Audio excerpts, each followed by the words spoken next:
The man on camera 3 used my security badge to unlock the west gate at 2:13 a.m.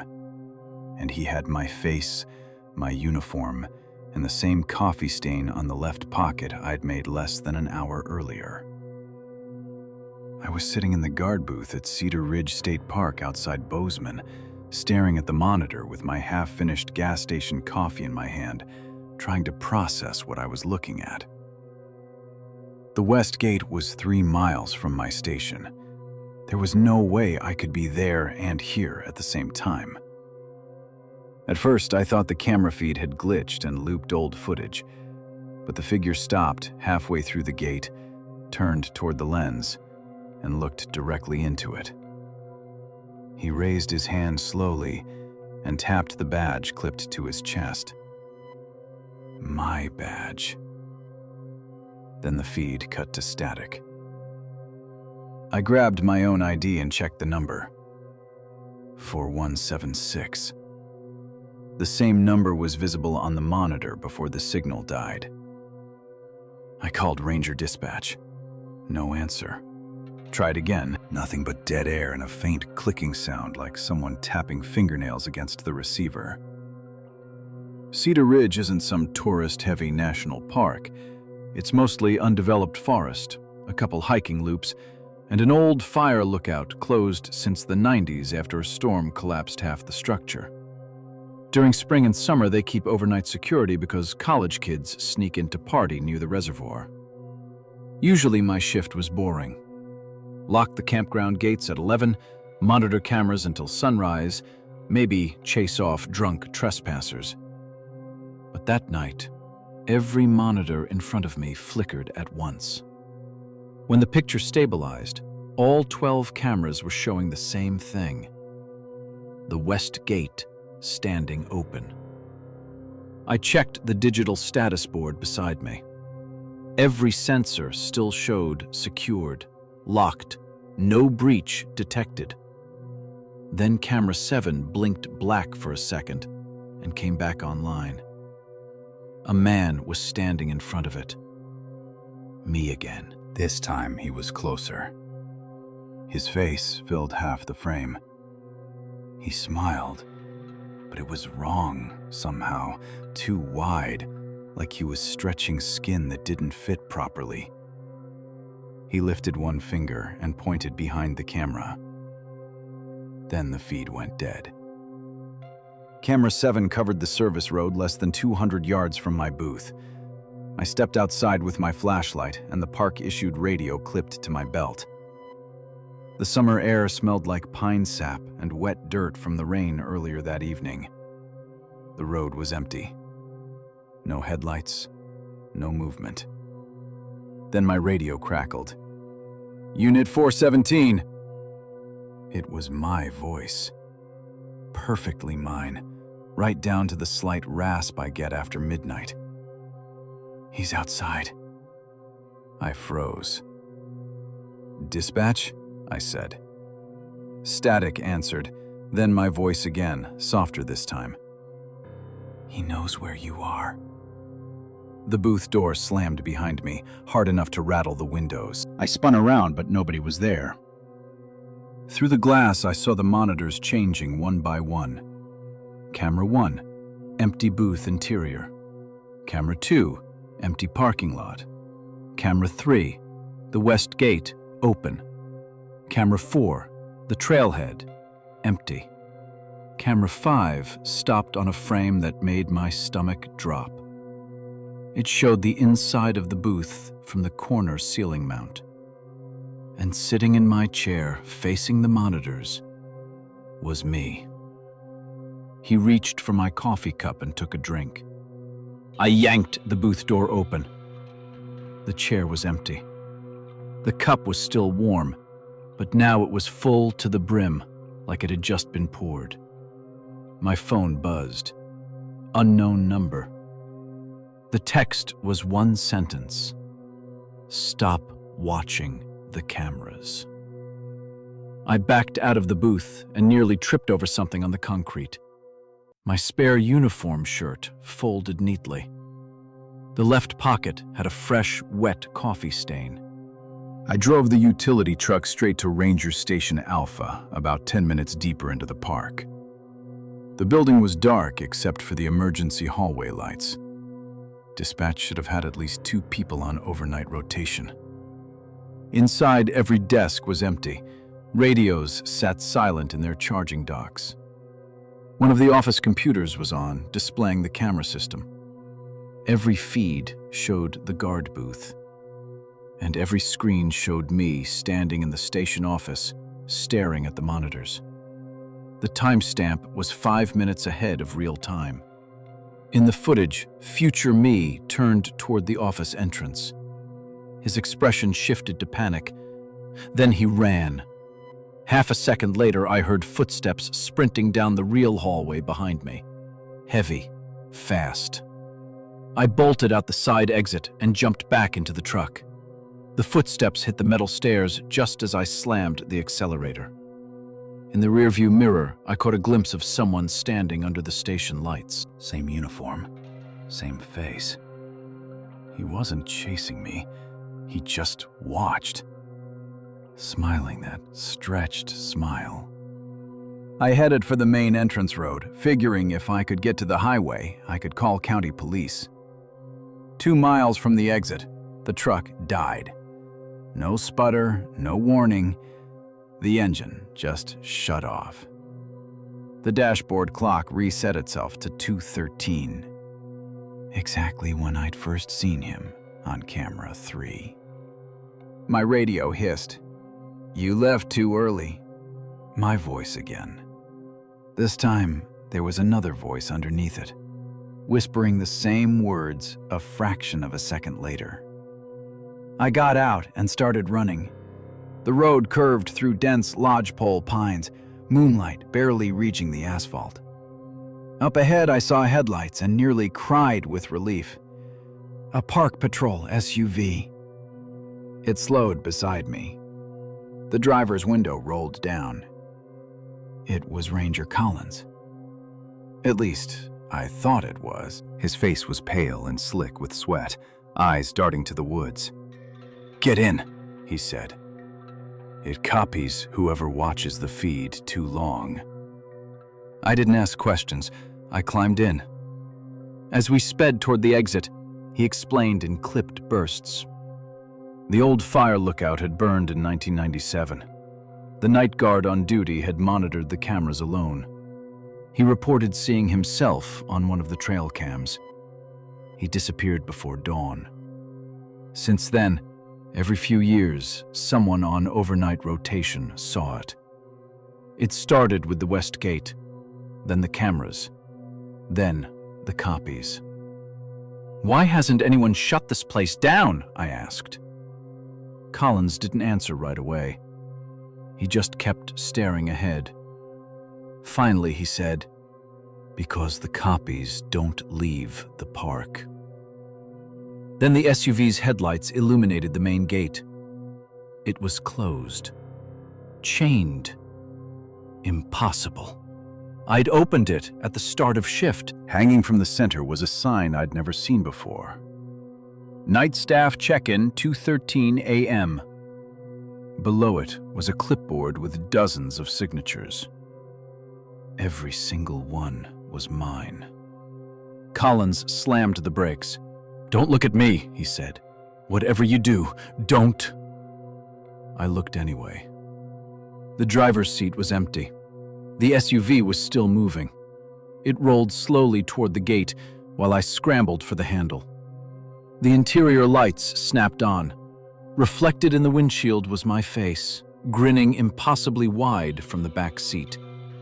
I threw myself out onto the road. When I looked up, the SUV was gone. So was the gate. Just trees. Endless black trees. My phone buzzed again. Another text from unknown number. "Shift change complete. Report to booth." Attached was a live image from camera 5. It showed the guard booth interior. The chair was occupied. Me sitting perfectly still, watching the monitors. Waiting. I ran until sunrise and eventually made it to the highway, where a county deputy picked me up half delirious and covered in cuts. They searched Cedar Ridge that morning. Found my utility truck stalled on the road, clock frozen at 2:13. Found the booth exactly as I'd left it. Coffee cup full, spare shirt on the floor. But according to the station logs, I'd never clocked in that night. My badge access history showed no entries after 8:02 p.m. It's been 3 weeks. I quit, moved across state lines, changed my number. Last night, my apartment building installed new security cameras in the hallway. Around 2:13 a.m., my phone lit up with a system notification. Motion detected at your door. I opened the live feed. The man outside was wearing my old Cedar Ridge uniform, coffee stain and all. And he was holding up a park badge with my face printed on it. The access number had changed. It was tomorrow's date. Unit 6 is descending the north stairs with a fractured left wrist, the dispatcher announced over the emergency channel. And I was still standing on the observation deck with both hands on the railing when I heard it. For maybe 2 full seconds, my brain refused to process the words. Then I looked down at my left arm, flexed my fingers, and instinctively stepped back from the railing. The rusted metal beneath my boots groaned. 30 feet below, the switchback staircase wrapped around the fire lookout tower like a corkscrew through darkness. I was alone at Pike Hollow Fire Watch, a decommissioned observation post deep in the mountains outside Eugene, working private overnight security while the forestry department prepared to restore the site for summer use. My assignment was simple enough: stay in the tower from midnight to dawn, monitor the wildfire detection equipment, and report trespassers. The place had no cell service, one radio line to regional dispatch, and enough old stories attached to it that nobody wanted the shift twice. I grabbed the receiver. "Dispatch, repeat that." Static hissed for a second. Then the same woman's voice came back, calm and clipped. "Unit 6 descending north stairs with visible fracture. ETA to lower platform, 45 seconds. "I'm not moving," I said. Silence. Then, "Correction acknowledged. Event pending." The line went dead. I stared at the radio, waiting for someone to laugh and admit it was a joke. Nothing. Then a sharp crack split the night. The bolt securing the north side railing sheared clean off and clattered down the tower. The section in front of me sagged outward. I jumped back so hard I slammed into the cabin door. My left hand hit the frame awkwardly. Pain shot through my wrist. I looked down and already saw swelling forming beneath the skin. Exactly where the dispatcher had said. I locked the cabin and checked the surveillance monitor mounted beside the weather station controls. 4 camera feeds covered the exterior stairs and lower access road. On camera 2, halfway down the north staircase, someone was descending carefully with one arm cradled against his chest. My uniform, my build, my face. He reached the lower platform, looked directly into the camera, and lifted his injured left wrist toward the lens, like he was showing me proof. Then the feed cut black. The remaining 3 feeds froze on empty frames. The tower radio crackled again. "Event completed. Logging next movement." I unplugged it from the wall. The speaker kept talking. "Unit 6 entering interior cabin. Elevated heart rate. Subject distressed." I backed away so fast I knocked over my thermos. Coffee spread across the floorboards in a dark puddle. The unplugged radio hissed louder. "Unit 6 is now checking the maintenance locker." I turned slowly toward the steel locker bolted beside the back wall. Its door was already open. I was certain I'd left it shut. Inside, hanging neatly from a hook, was another security jacket. Mine. Same stitched name patch, same company logo, but the left sleeve was sliced open and stiff with dried blood. In the pocket was a folded incident report dated tomorrow morning. Subject recovered at 4:12.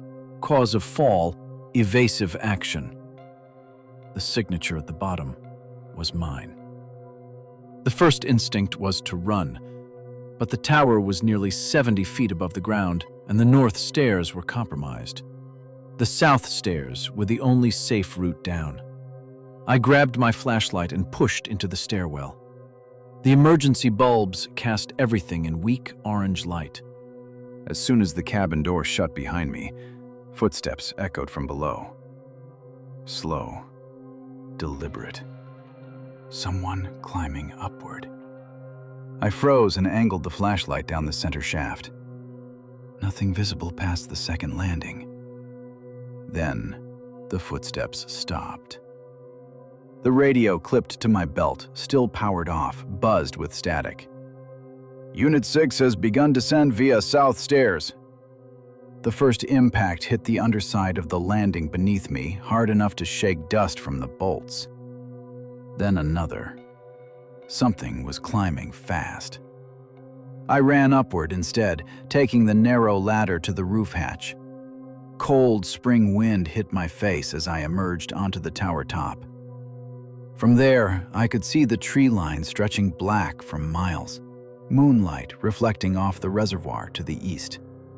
And at the base of the tower, illuminated by the security floodlights, stood 6 men in my uniform, looking up at me. Every face was mine. Some stared blankly. Some smiled. One had his head bent at an unnatural angle against his shoulder, like his neck had snapped. The radio crackled at my hip. Unit 6 cornered on upper deck. The roof hatch burst open. I barely moved in time to avoid the hand that shot through and grabbed for my ankle. I kicked it away and caught a glimpse of my own face below the hatch, eyes wide and frantic. This version looked terrified. "Don't go down," he gasped. "They log what happens, then make it happen." Hands yanked him backward into darkness before he could say anything else. The screaming lasted maybe 3 seconds, then silence. I climbed onto the outer maintenance ladder attached to the tower frame and started descending the exterior. It was a straight drop to the generator platform 30 feet below. My injured wrist screamed with every rung. Halfway down, the floodlights died. The tower plunged into darkness except for the red aviation beacon overhead, pulsing every 2 seconds. Flash, black, flash, black. During one flash, I saw movement on the ladder below me. Another version of me climbing up. Next flash, he was closer. Skin pale, mouth hanging open too wide. Next flash, closer still. I let go and dropped the remaining 15 feet. I hit the generator platform hard, rolled, and nearly blacked out. Somewhere above, metal rang as multiple bodies climbed down after me. I forced myself toward the equipment shed and dove inside. The backup utility truck sat there with the engine already running. Driver's door open. On the seat was a clipboard. Route authorization. Unit 6 evacuation loop. Estimated completion 4:12. I drove through the gate without bothering to unlock it. The chain snapped like twine. The dirt road twisted down the mountain through thick firs. In the rearview mirror, headlights appeared behind me. Then another set. Then another. White utility trucks, identical to mine, spilling down the road in perfect formation. Every driver visible through the windshield had my face. The chase lasted maybe 10 minutes before I hit the old service tunnel cut through the ridge. One lane, concrete walls, half a mile long. I floored it.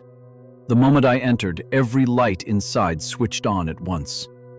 Painted across the tunnel walls in huge black letters were dates stretching back decades. Thousands of them. Under each date was the same phrase: shift completed. At the tunnel midpoint, I saw someone standing dead center in the road. I slammed the brakes. He wore my uniform, but older. Late 50s maybe, gray in the beard. Same scar above the eyebrow I got as a kid. He didn't move, just pointed to the truck dashboard clock. 0411. You only get one chance, he said through the windshield, though I couldn't hear how. Don't reach for the door handle. Then the convoy slammed into the rear of my truck. The impact threw me forward. Instinct took over. My hand shot toward the door to brace myself. The older version outside closed his eyes, like he already knew. The second my fingers touched the handle, the latch snapped off in my hand. Momentum hurled me sideways through the shattered window. I landed on concrete. My left wrist broke beneath me. Above, the truck rolled, exactly as the incident report had described. It should have crushed me. It stopped inches from my face. The convoy behind it had vanished. So had the older man. Dawn search crews found me unconscious in the tunnel. Broken wrist, concussion, no sign of any other vehicles. Officially, they said I must have fallen asleep and crashed. The weirdest part came later.